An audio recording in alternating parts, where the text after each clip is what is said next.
বাংলাদেশ একটা densely populated country and তার মধ্যে বাংলাদেশের অর্ধেক মানুষজন থাকে হচ্ছে ঢাকার মধ্যে।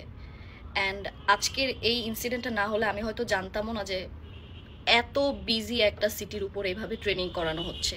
তো এতগুলো বাচ্চা যে মারা গেল, এই বাচ্চাগুলোর জন্য তো শুধু মরে যাওয়াটা না, মরে যাওয়ার আগে যে ট্রমাটা, আই ডোন্ট থিঙ্ক পৃথিবীর কোনো মানুষ এভাবে মরে যাওয়াটা ডিজার্ভ করে।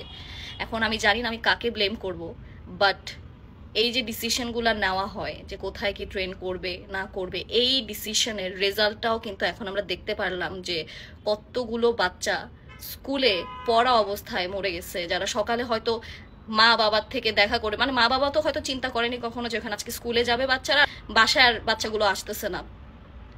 তো আমার কোয়েশ্চেন হচ্ছে এইটা যে এইরকম একটা বিজি সিটি, এই বিজি সিটির উপরে কিভাবে, মানে এটা তো খুবই কনসার্নিং একটা জিনিস যে কিভাবে ট্রেনিং করানো হচ্ছে, তাও ফাইটার প্লেনের। আমরা আশেপাশের মানে কি হতে পারে বা কত রকম ভাবে ইম্প্যাক্ট পড়তে পারে সেটা নিয়ে আমরা কখনো চিন্তা করি না। এখন যে বাচ্চাগুলো বেঁচেও গেছে, এই বাচ্চাগুলো পরের দিন যখন স্কুলে যাবে দেখবে যে নিজের ক্লাসে নিজের বন্ধু 3টা 4টা 5টা, it's not about one single kids, 4টা 5টা 10টা এরকম যখন এতগুলো মানুষকে দেখবে মরে গেছে, তখন স্কুল থেকে ওরা শিক্ষা নেওয়ার থেকে ওরা ট্রমা নিয়ে বের হবে। আমার কাছে মনে হয় আমাদের দেশে হচ্ছে এমন একটা জায়গা যেখানে মানুষ কিছু শিখে বের হওয়ার থেকে বেশিরভাগ সময় ট্রমা নিয়ে বের হয়।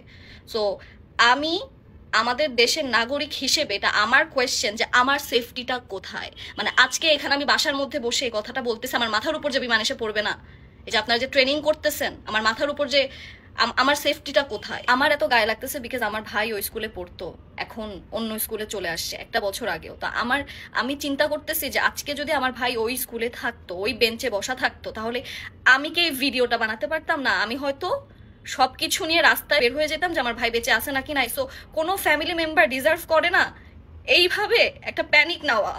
মানে এটা কোনোদিনও কেউ জাস্টিফাই করতে পারবে না। এটা আমার কাছে মনে হয় শুধুমাত্র আমাদের গাফিলতি। আর আমরা এত দক্ষ নেশন কিন্তু আমরা এত ভুল ভাল ডিসিশন নেই, মানে এটা আমার মাথায় আসতেছে না। এটা আসলে আমাদের কোশ্চেন আমি কাকে করবো এটাও আমি জানতেছি না। এখন এই যে রানা প্লাজার পরে আমার মনে হয় this is for the second time আমি এই ধাক্কাটা আবার খেলাম। আমি কখনো চিন্তা করি নাই যে এরকম ধাক্কা আবার খেতে হবে। আমি পাইলটকে কোনো ব্লেম দিব না, because he was doing his job.